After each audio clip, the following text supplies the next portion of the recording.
సోమవారం నల్గొండ మున్సిపల్ కార్యాలయంలో ఇన్ఛార్జ్ జిల్లా కలెక్టర్ హేమంత్ కేశవ్ పాటిల్ అధ్యక్షతన అవిశ్వాసంపై సమావేశంలో ఓటింగ్ నిర్వహించారు. ఈ సమావేశానికి 47 మంది కౌన్సిలర్లు హాజరు కాగా 2 ఎక్స్ అఫీషియో సభ్యులు సమావేశానికి హాజరు కాలేదు. ప్రత్యేక మున్సిపల్ కౌన్సిల్ సమావేశంలో బీఆర్ఎస్ చైర్మన్ పై కాంగ్రెస్ కౌన్సిలర్లు పెట్టిన అవిశ్వాసం నెగ్గారు. సోమవారం నల్గొండ మున్సిపల్ కార్యాలయంలో ఇన్ఛార్జ్ జిల్లా కలెక్టర్ హేమంత్ కేశవ్ పాటిల్ అధ్యక్షతన అవిశ్వాసంపై సమావేశంలో ఓటింగ్ నిర్వహించారు. ఈ సమావేశానికి 47 మంది కౌన్సిలర్లు హాజరు కాగా 2 ఎక్సో అఫీషియో సభ్యులు సమావేశం హాజరు కాలేదు. అదేవిధంగా అవిశ్వాస తీర్మానంపై నిర్వహించే ఈ సమావేశాన్ని మొత్తం వీడియోగ్రఫీ నిర్వహించారు. మున్సిపల్ కార్యాలయం వద్ద పటిష్ట పోలీస్ బందోబస్తు ఏర్పాటు చేశారు. ప్రత్యేక మున్సిపల్ కౌన్సిల్ సమావేశంలో బీఆర్ఎస్ చైర్మన్ పై కాంగ్రెస్ కౌన్సిలర్లు పెట్టిన అవిశ్వాసం నెగ్గారు. నల్గొండ మున్సిపాలిటీలో మొత్తం 48 మంది కౌన్సిలర్లు ఉండగా అందులో గత ఎన్నికలలో 19 మంది కాంగ్రెస్ నుంచి గెలుపొందగా 21 మంది టీఆర్ఎస్ నుంచి విజయం సాధించారు. బీజేపీ కౌన్సిలర్గా 6 గెలుపొందడంగా ఒకరు ఐఎంఎం, మరొకరు స్వతంత్ర అభ్యర్థిగా విజయం సాధించారు. వీరితో పాటు ప్రస్తుతం ఎక్సో అఫీషియో ఓట్లు 2 ఉన్నాయి. ఒకటి మంత్రి కోమటిరెడ్డి వెంకటరెడ్డి కాగా మరొకటి టీచర్ ఎమ్మెల్సీ అల్గుబెల్లి నర్సిరెడ్డిది. ఇందులో మొత్తం 50 ఓట్లు ఉండగా ఎక్సో అఫీషియో ఓట్లు అవసరం లేకుండానే కాంగ్రెస్ కౌన్సిలర్లు అవిశ్వాసం నెగ్గారు. పార్టీలు ఫిరాయించిన వారితో పాటు మొత్తం 41 మంది బీఆర్ఎస్కు వ్యతిరేకంగా చేతులెత్తగా కేవలం 5 మాత్రమే చైర్మన్ సాయిరెడ్డికి అనుకూలంగా ఓటు వేశారు. బీఆర్ఎస్ కౌన్సిలర్గా గెలుపొంది సస్పెండ్ అయిన ఫార్వర్డ్ బ్లాక్ సభ్యుడు పిల్లి రామరాజు ఓటింగ్లో తటస్థంగా ఉన్నారు. దీంతో చైర్మన్గా ఉన్న సాయిరెడ్డి డిస్క్వాలిఫై అయినట్లుగా ఇన్ఛార్జ్ జిల్లా కలెక్టర్ ప్రకటించారు. ఇక 16వ తేదీన చైర్మన్ ఎన్నిక నిర్వహించనున్నట్లు వెల్లడించారు. ఇదిలా ఉంటే కాంగ్రెస్ పార్టీకి అనుకూలంగా 41 మంది చేతులు ఎత్తగానే చైర్మన్ సాయిరెడ్డి సమావేశం నుంచి బయటకు వచ్చేశారు. ఈ సందర్భంగా అబగోని రమేష్ గౌడ్ మాట్లాడుతూ గత 4 సంవత్సరాల నుండి అనేక వేధింపులకు, అవమానాలకు గురి చేస్తారని, నిధులు ఇవ్వకుండా ఇబ్బంది పెట్టారని తెలిపారు.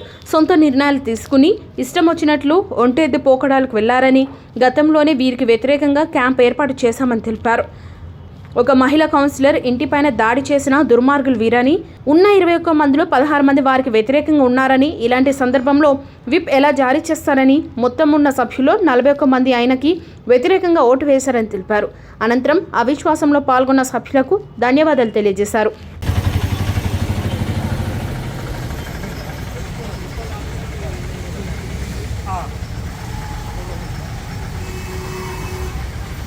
ఈరోజు నల్గొండ మున్సిపాలిటీలో అవిశ్వాస తీర్మానాన్ని ప్రవేశపెట్టడం జరిగింది. ఈ చైర్మన్ ఏదైతే 4 సంవత్సరాలుగా ఇష్టారీతిగా మాజీ ఎమ్మెల్యేని అడ్డం పెట్టుకొని ఈ అవినీతి పాల్పడి ఎన్నో కౌన్సిలర్లందరినీ కూడా మనోవేదన గురి చేసిన పరిస్థితిలో అందరూ కూడా పార్టీలకు అతీతంగా ఈరోజు ఓటింగ్లో పాల్గొనడం జరిగింది. ఇది పార్టీలకు సంబంధం లేని ఎన్నిక, ఇది ఎక్స్క్లూజివ్గా వ్యక్తి మీద జరిగిన ఎన్నిక తప్పితే పార్టీలకు సంబంధమే లేదు ఇది. కాబట్టి ప్రజలందరూ కూడా గమనించాలి. ఎందుకంటే గత 4 సంవత్సరాలుగా ప్రజలకు కూడా ఎటువంటి పనులు చేయలేని పరిస్థితికి మున్సిపాలిటీ వచ్చింది. ఎందుకంటే ప్రజలు కట్టే పన్నులతోటే ఈరోజు మున్సిపాలిటీ నడుస్తుంది. వాళ్ళు ట్యాక్సులు కట్టేదే డెవలప్మెంట్ కోసం. కానీ ఈ 4 ఏళ్ల కాలంలో ఏమైనా పార్కులని, శ్మశాన వాటికలని వాటెమ్మడి పడ్డారు తప్పితే, ఎందుకంటే వాళ్ళకు లాభం వచ్చే పనుల మీద దృష్టి పెట్టారు తప్పితే వాటిలలో ఎక్కడ కూడా పనులన్నింటినీ కూడా పడకేసే పరిస్థితి. కాబట్టి ఈ సంవత్సర కాలం ఖచ్చితంగా మేము అందరం కూడా కౌన్సిలర్లు అందరం కూడా కలిసి పనిచేసి ఖచ్చితంగా రాబోయే ఎలక్షన్లో కూడా 40 పైన వార్డులు గెలిచే విధంగా మా ప్రయత్నం ఉంటుందని చెప్పి ఈ సందర్భంగా తెలియజేసుకుంటూ మరొకసారి ఈ అవిశ్వాస తీర్మానానికి మాకు సహకరించినటువంటి రాష్ట్ర మంత్రివర్యులు కోమటిరెడ్డి వెంకటరెడ్డి గారికి, అదేవిధంగా బుర్రి శ్రీనివాసరెడ్డి ఫ్లోర్ లీడర్ గారికి, నల్గొండ పట్టణ కాంగ్రెస్ పార్టీ అధ్యక్షుడు గుమ్మల మోహన్ రెడ్డి గారికి, మరియు మా కౌన్సిలర్ సోదరిమణులందరికీ కూడా పేరుపైన హృదయపూర్వక నమస్కారాలు తెలియజేస్తున్నాం. ఈరోజు నల్గొండ మున్సిపాలిటీలో మున్సిపల్ చైర్మన్ మీద అవిశ్వాస తీర్మానం ఏర్పాటు చేయడం జరిగినది. దానికి వ్యతిరేకంగా 41 మంది కౌన్సిలర్లు ఓటు వేయడం జరిగింది. 3 అబ్సెంట్ అయ్యారు. ప్రజల మీద నమ్మకంతో ఎన్నుకోబడినటువంటి వారు పనులు చేయకుండా ప్రజలను నిర్లక్ష్యం వహించడం వలన ఆయన మీద ఈరోజు అవిశ్వాసం ఏర్పాటు చేయడం జరిగినది. అందుకు ఈరోజు ఏర్పాటు చేసిన అవిశ్వాసాన్ని పూర్తి మెజారిటీతోటి గెలవడం జరిగింది కాంగ్రెస్ పార్టీ. बोलिए ప్రజల విశ్వాసం కోల్పోయిన మాజీ భూపాల్ రెడ్డి గారు 30 తారీఖు నాడు నల్గొండ నియోజకవర్గ ప్రజలు ఏ స్థానానికి తీసుకుపోయారు. ఈరోజు 48 కౌన్సిలర్ల 42 మంది కౌన్సిలర్లు చైర్మన్ విశ్వాసం లేకుండా, ప్రజల విశ్వాసం లేదు, కౌన్సిలర్ల విశ్వాసం లేకుండా ఇలా మున్సిపాలిటీలో 42 మంది కౌన్సిలర్లు సైదిరెడ్డి గారికి అవిశ్వాసంలో మద్దతు ఇచ్చిన ప్రతి కౌన్సిలర్లకు సోదరులకు శుభాకాంక్షలు. నల్గొండ నియోజకవర్గ ప్రజల తరపున ప్రజా సమస్యల పక్షాన ఈ సింహం గుర్తు ఖచ్చితంగా పోరాటం చేస్తుంది. వారి పక్షాన ఉండి వారికి ఈ ఏదైతే 6 గ్యారెంటీలు ప్రభుత్వం ప్రకటించిందో 6 గ్యారెంటీలు అమలయ్యే వరకు ప్రతి పేదవాడికి ఏ కష్టం వచ్చినా కూడా అందుబాటులో ఉండి సేవ చేయడానికి సిద్ధంగా ఉన్నా అని చెప్పేసి తెలియజేస్తూ, మరి ఈరోజు మున్సిపాలిటీలో మరి జరిగినటువంటిది నిజంగా న్యాయమే జరిగింది. నేను ఓట్లో పోకున్నా కూడా అహంకారానికి మరి వీళ్ళు చేసిన దానికి ఖచ్చితంగా బుద్ధి చెప్పిరు. మరి రానున్న రోజుల్లో మరి ఎవరైనా కూడా అందరికీ అందుబాటులో ఉండి పనిచేయాలని చెప్పేసి కోరుకుంటూ సెలవు తీసుకుంటాం.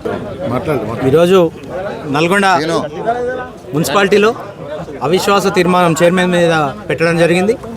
ఎందుకంటే గత 4 సంవత్సరాలుగా అభివృద్ధిని చేయకపోగా నల్గొండ పట్టణాన్ని అధోగతి పాలు చేసిర్రు. ఏం డెవలప్మెంట్ చేయలేదు వార్డులలో ఇప్పటివరకు కూడా.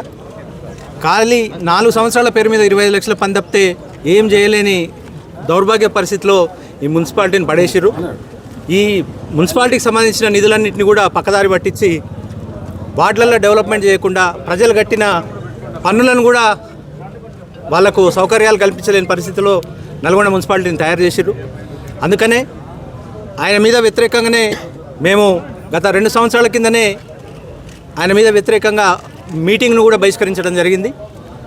బహిష్కరించి ఎమ్మెల్యే కూడా చెప్పడం జరిగింది, అప్పుడున్న మాజీ ఎమ్మెల్యే కూడా చెప్పడం జరిగింది, పరిస్థితి బాగాలేదు, ఈ మున్సిపాలిటీ అంతా ఆగమాగం ఉంది, నిధులు ఇవ్వలేని పరిస్థితిలో ఉన్నారు, కౌన్సిలర్లు కూడా చాలా ఇబ్బందులు పడుతున్నారు, ప్రజల ముందుకు పోలేని పరిస్థితి ఏర్పడ్డదని చెప్పి ఎంత చెప్పినా కూడా వాళ్ళు వినకుండా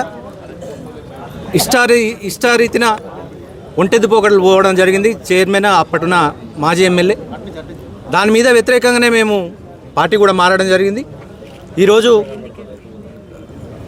ఆయన దించాలని చెప్పేసి 41 మంది కౌన్సిలర్లు ఓటేసిరంటే